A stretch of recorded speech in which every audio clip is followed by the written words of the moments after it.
It's all yours, Dave. Okay. Well, tonight we're going to talk about understanding Formicary corrosion erosion and what you can do about it. I don't know, why is that not working? I have to do it that way. But we're going to look back to look forward. So we're going to climb into the Area 51 HVAC time machine, and we're going to venture back in time to the year 2008. And that's when I first encountered formic acid corrosion erosion, when our installed air conditioning and heat pump evaporator, the indoor coils, began suddenly leaking refrigerant in 2008. These were not old coils either, and some had only been installed for a year when the issues arose. Most, however, were 1 to 3 years old, and unfortunately, outside of any manufacturer's labor reimbursement warranties. And we all know how manufacturers like to say, well, I'm sorry, but there's no labor reimbursement for that. We could get the coils, but the labor was ours to eat. And when I heard from several manufacturers that the issue was Formicary corrosion erosion, I took a peek, and the degradation of the copper tubing looked, for all the world, like the old ant farm tunnels.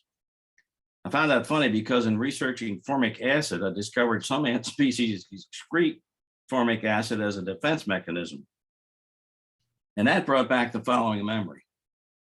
When I was a young lad, I looked forward to my copies of Boys' Life magazine. While the articles and stories of heroic events young boys had performed were great, it was the ads in the back that really captured my attention. X-ray glasses with the implication you'd see through walls and objects, and of course the implication that you could see through girls' dresses too, obviously got young boys' attention. The one thing I did purchase was an ant farm. Being too tight with my limited monetary resources due to my $1 a week allowance and living out in the country, I simply dug up an ant's nest to populate my ant farm. My curiosity piqued. I wondered how those ant farms of yesteryear had fared and if they were still available. Morton Levine is the ant farm inventor, and when he returned from World War II, he, like the other 15 million plus GIs, found there were just not enough jobs to go around. Contemplating his fate and with very little money, Levine thought maybe he should go into business for himself. And then when I read that, I thought, who has the courage to do this? Don't have any money, but you're going to go into business for yourself. And then I thought back to when I first went into business and realized that I had $400 in the bank. I had a $400 truck that I bought from a friend, and no money in the bank, no inventory, and yet I took that big leap. So contemplating his fate and with very little money, Levine thought maybe he's going to business for himself, which he did. What business he wanted until he read that making children's toy was a good bet. So he and his brother-in-law started up a mail order plastic toy business, and many of their products appeared in the back of my Boys' Life magazine. Like fake miniature shrunken heads, I had to have one of those. But it was a poolside picnic at his sister's home in 1954 where he found his inspiration that would ultimately make him a multimillionaire. He observed an anthill, dug it up, placed the ants in a jar, and was captivated watching them dig tunnels and form chambers. They developed and sold the ant farms, and once obtained, you could also purchase the ants.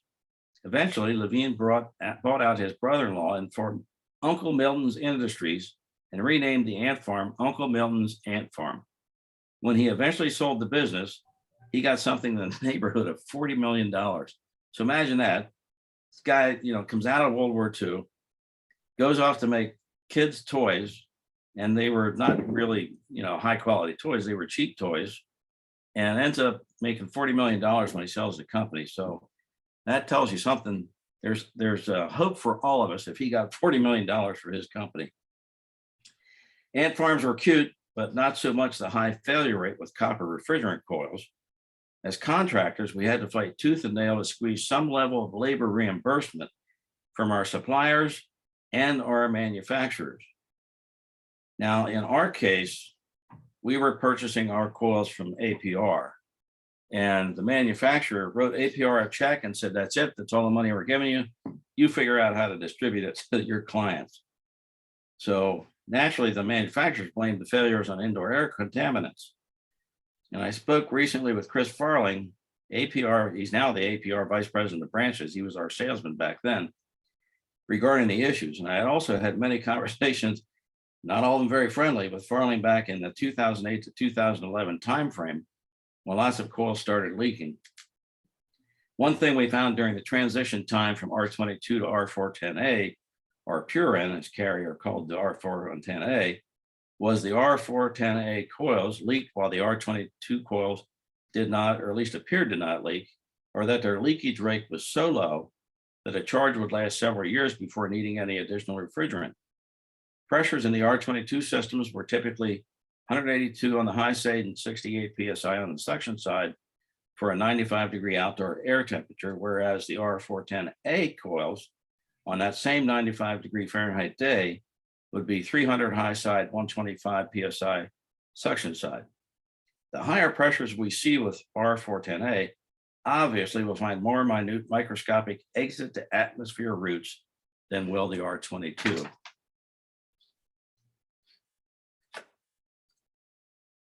Like loads of contractors, we lost some customers and also absorbed many thousands of dollars in labor and material costs. Farling recalls shifts in customers too, as many contractors decided to move to other wholesalers and other brands of equipment, while also seeing an influx of new customers who are also switching to the brands that APR carried for the very same reasons.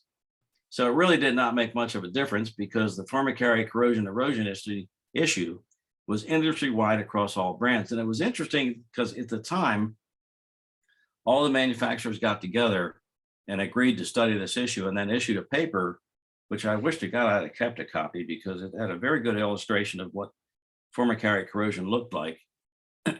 But they all were suffering the same thing. Farling, myself too, wondered what the root cause had been: copper tubing and alloys, thinner copper tubing to boost heat exchange and efficiency, rifling the interior of the tubing for more turbulent flow, which increased heat exchanger efficiency as well. The change from mineral oil lubricant or R22 systems to POE, polyester oil for the R410A systems, are truly the indoor air quality contaminants, or a combination of any or all of these possible things. One other thing that Farling noted upon close examination, the mini split line set copper tubing appears to have external scoring, which could possibly happen when the manufacturers are adding the jacketed insulation. Fortunately, we all thought that nightmare had faded into history in 2011 until now. Enter mini split refrigerant line sets with a UV resistant exterior white jacket. Once again, contractors are witnessing line sets leaking through the copper tubing. And once again, we were being told that it is formic acid corrosion erosion. Farling has been tracking the issues and striving to work with his customers. And I have to tell you that back in 2008, 2011, he really did his best to try and work with us, but his hands were somewhat tied. But we did manage to squeeze some labor credits out of him, which he said at the time we were getting more labor credit than anybody else was. And I don't know if that's true, but I have to take him at his word. Farling said they have cut out bad sections that when swabbed with a soap solution, this is while they're still under pressure, looked like a fish tank air stone. Air is pumped into the porous stone to oxygenate the aquarium water, with all these little micro bubbles that come up out of that. No single manufacturer has proven to be exempt from this issue, and Farling is unaware of any, and this will surprise you, any manufacturer admitting there's an issue. When I spoke to Bob Kuhn at our local Thomas Somerville wholesaler branch, Kuhn informed me that Somerville stopped selling the white jacketed copper line sets once the leaking issues became apparent. One of the primary reasons why the white jacketed insulated line sets were favored by contractors, this was certainly true in our case, was because they are much more tear resistant than line sets covered in unjacketed insulation. And that brought me to conclude that the different insulation materials themselves could possibly be a major contributing factor. So while researching that notion, I came across this HVACR school website and an article that I think lays bare the issues. So I obtained permission to share content and pictures from the article. So there you see the airstone micro bubbles coming out through the Freon line set that was discussed previously. Now, these pictures were supplied by contractors to hvacrschool.com, and there's the links for that. Tom, I'm assuming that you'll have this available for everybody? Sure will. Yeah. So I encourage you to go there, look up this article. It's really well written, describes the issue pretty much to a T. And then this I was unaware of because none of the line sets that we got had this instruction. But apparently now they're coming out, they want the line set sealed at both ends, and that they're saying that it should be taped with 2-inch wide Polycon 936-30 tape or equivalent high UV ultraviolet resistant high tack joint wrap tape. The contractors that contributed to this article, one of them said, well, we don't use that. We don't feel that it does an adequate job. So they seal the ends with a UV resistant silicone, which I personally think would do a better job anyway. It certainly will adhere to the copper and to the line set material, I think, better than the tape would. So anyhow, that's their position. I agree with it. And so, you know, why the indoor copper coils and white jacketed copper line sets?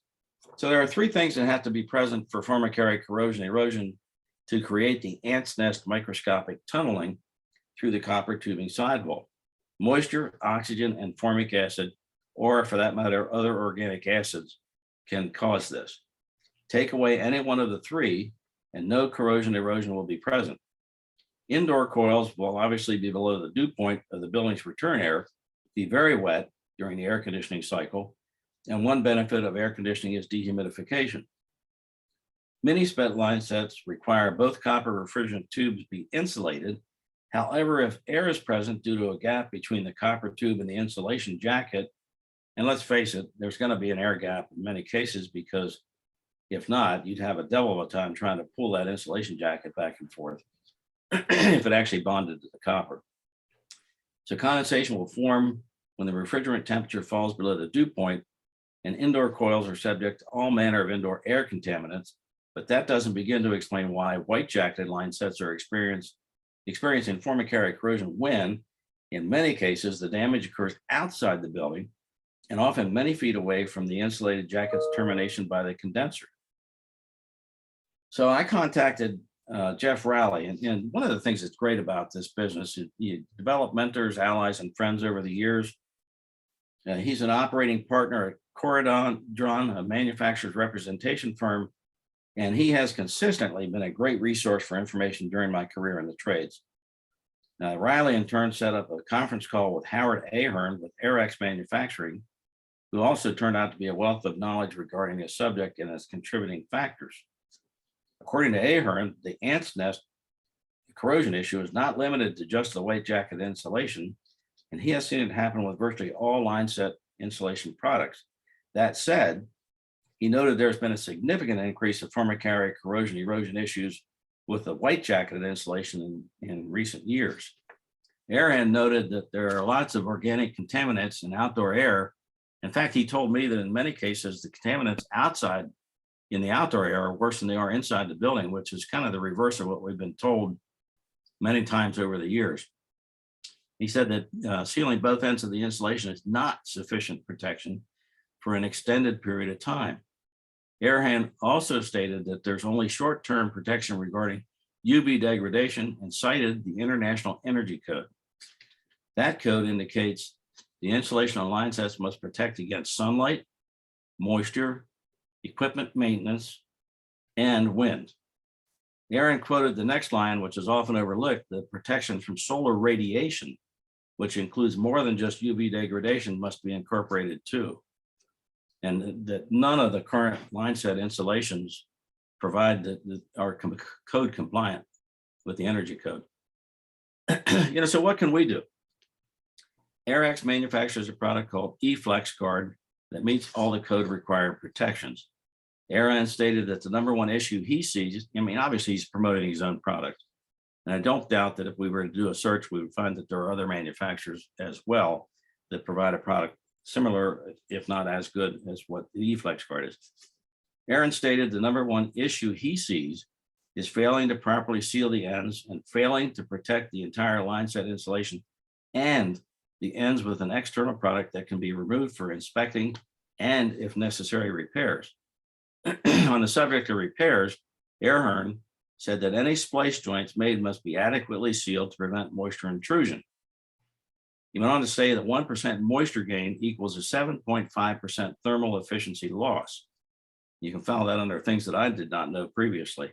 But it makes sense because in all of my training for radiant hydronics, we were taught that water is 40% 40 times more efficient at transferring heat than air is. So it would only make sense that if we're going to put moisture in there, that we would have a significant thermal efficiency loss. Riley cited a case he witnessed in a home that had two separate systems, one air handler in the attic and the other in the basement. The one in the attic suffered repeated Formicary corrosion issues, and they had the indoor air quality tested. Turned out that the indoor air quality was far worse in the attic than in the basement. Heat in the attic, which can easily rise above 140 degrees Fahrenheit on days like we're having right now, was the major contributing factor for off-gassing volatile organic compounds. It's also interesting to note that things like plywood will actually off-gas formic acid. So that's a definite contributing factor. Ahern has seen more Formicary corrosion issues in the outdoor portion of line sets. The steps to provide adequate copper line set protection. Protect and preserve the thermal conductivity by blocking moisture intrusion. Seal the ends of the line set insulation, no matter what type of insulation it might be. At a minimum, the first 6 feet of the insulation must be accessible for inspection, and add a protective outer jacket to protect the line set insulation and the sealed ends that meets the International Energy Code. Both Riley and Ahern said that insulation maintenance is virtually non-existent within the HVAC industry and that needs to change.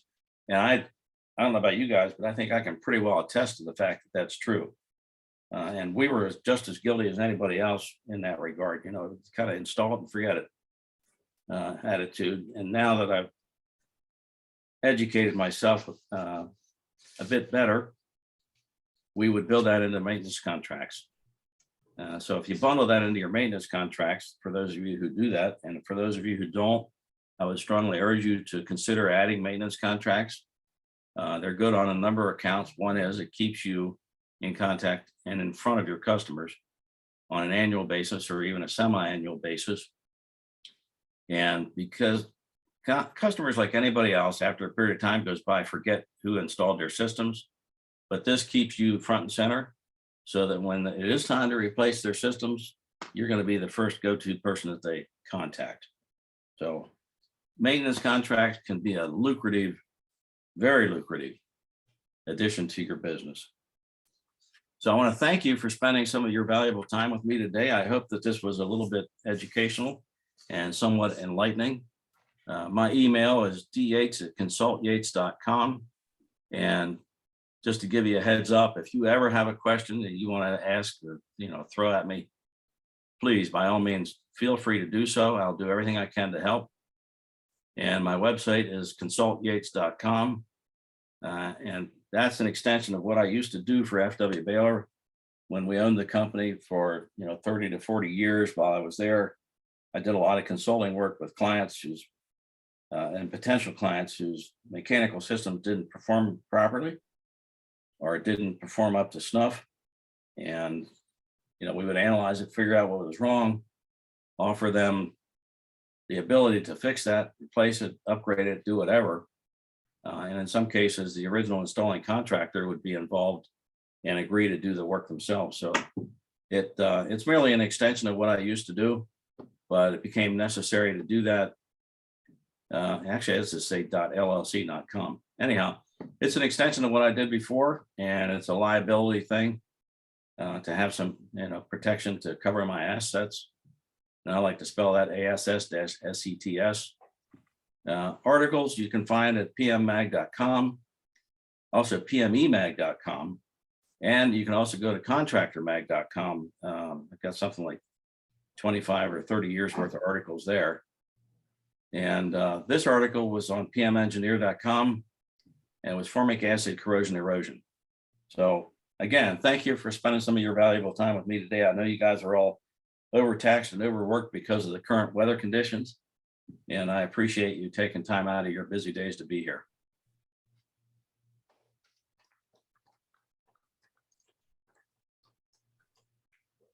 So Dave, what are the solutions do you think in this? What's that? What do you think the solutions are? You go back to the solution is we have to protect, preserve thermal, we have to block the moisture out. So we got to seal the ends and joints of the line set insulation.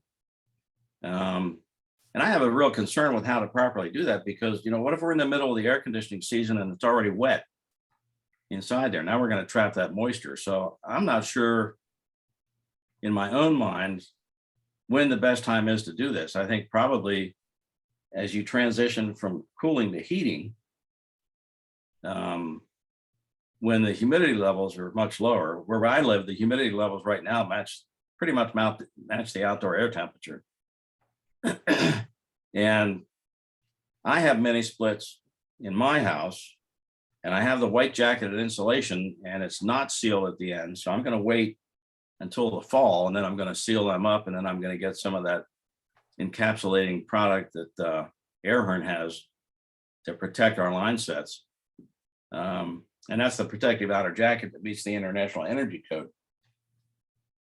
And as he said, at a bare minimum, the first 6 feet of the line set has to be available for inspection so that you can either, you know, cut that, pull it away and check the copper to see what's going on as far as degradation, and then, you know, replace it and seal it up properly.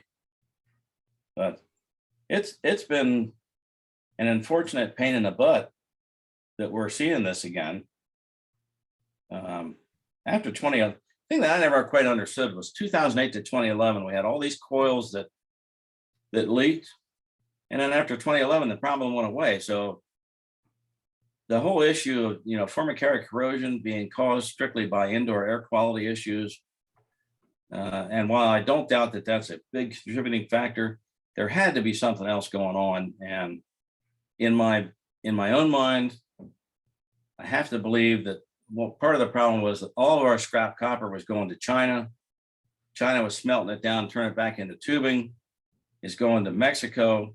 Mexico was building all the coils for the entire HVAC industry, or at least almost all the manufacturers. And I found that to be interesting too, because way back when I would tour, you know, like when I went to Wichita and toured Luxair, and went to Norman, Oklahoma and toured York, and a host of other manufacturers. One of the things that I always found to be really interesting was when you're in the factory, you would hear this, you know, kind of thump, thump, thump, thump. And it was a big machine that was stamping out the aluminum pieces that were going to slide down over the copper to make the coils. And then they would drop into that coil, into that copper tubing, an expander, and drag that up through the copper, which would expand the copper to make tight contact with the aluminum fins. All of them made their own coils at that time in-house. And then I guess, you know, strictly because of the cost of competition, that they ended up getting their coils out of Mexico. So I don't know if there's any truth to what I thought, but it seems to make sense at a you know, some internal level, that there had to be something that was defective with that copper that was coming back from China. And the fact that it disappeared after 2011, for the most part, really made me suspicious.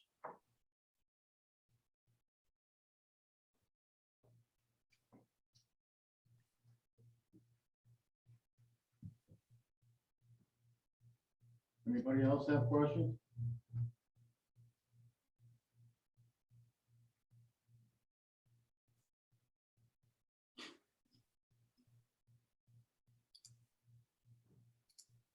Dave, we just lost the whole live feed on Facebook. You want to do it again?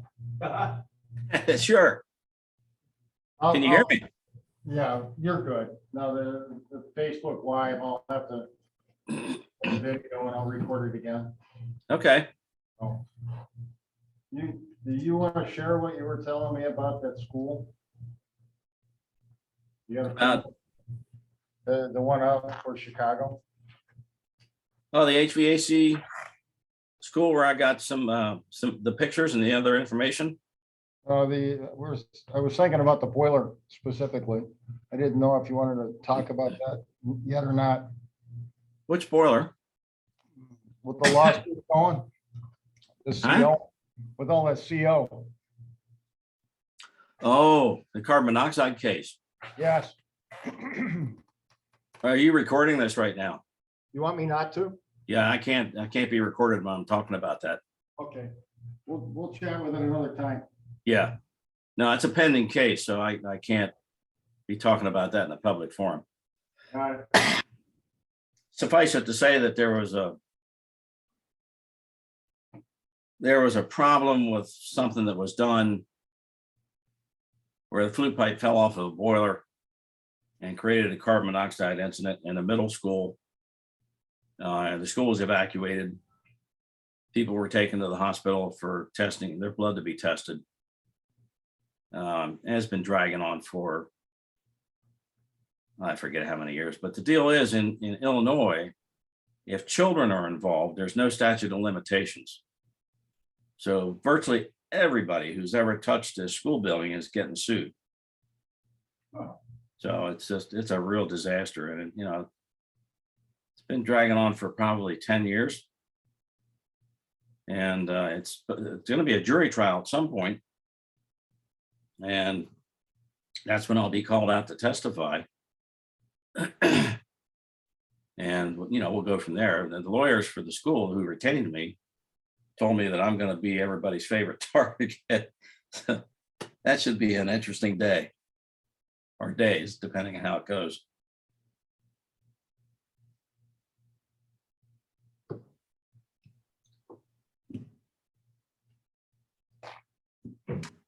Gents, anybody else?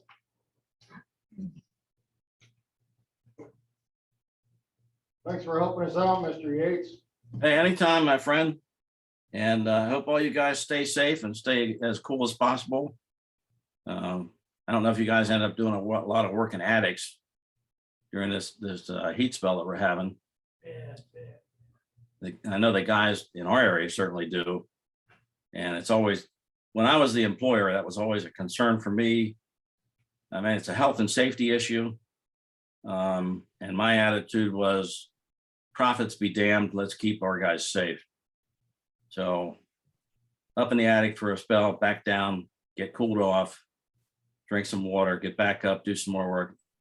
So it took longer to get the work done, but our guys all stayed safe. We never had anybody have a heat stroke issue or any of those things. And I oftentimes was up there with them. So whatever they were suffering, I was suffering too. And I came up through the trades before I became a business owner. So I was very familiar with what they were going through.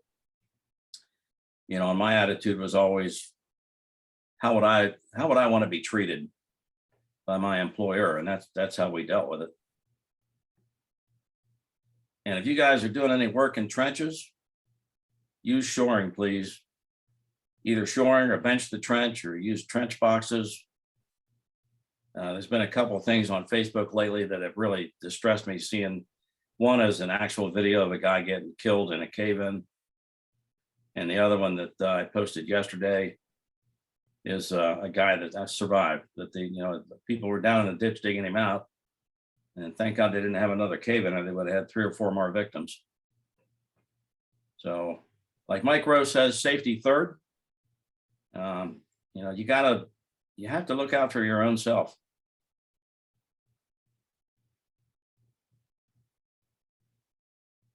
That might be another subject for another time. Could be. Yeah. I got my introduction into that the first week that I work in the trades, because back in '72, of course, we didn't have cell phones. We didn't have any of the modern communication deals. And we were installing a sewer for some people and working in a 7-foot deep ditch with no shoring. And a call went out over the local radio station about this cave-in that had taken place with 3 people entrapped. And we weren't that far away from the job site. So my boss said, grab your shovels and hop in the back of the truck. And we hot-footed over there. We were the first people on scene. And the one guy was obviously already dead. Where the dirt came in, it didn't break up where he was, but he tried to jump out. He was about 2 feet off the bottom of the ditch. He could clearly see the bottom of the ditch, and the fact that he was suspended in midair. The other two guys, where the dirt came in, it broke up, so they both lived. But after we got them out, then the boss said, "Go back in and dig him out." I said, "Come on, Ray, he's dead. I don't feel like doing that." He said, "Go in there and do it." So we did, but that's a memory that was etched into my brain that I'll never forget. So none of my guys ever were required to go in an unprotected ditch. And in fact, I told them if they did, they'd be fired.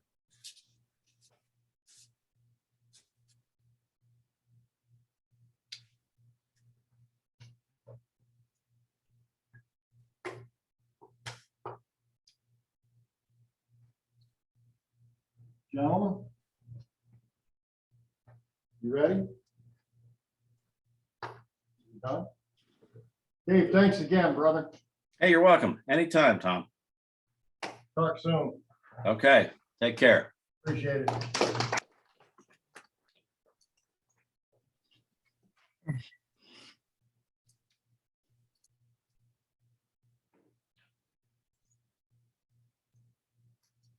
Got some interesting stuff on his website there. Yates? It's old Yeah. Yates. Just clicked on something about snow melt.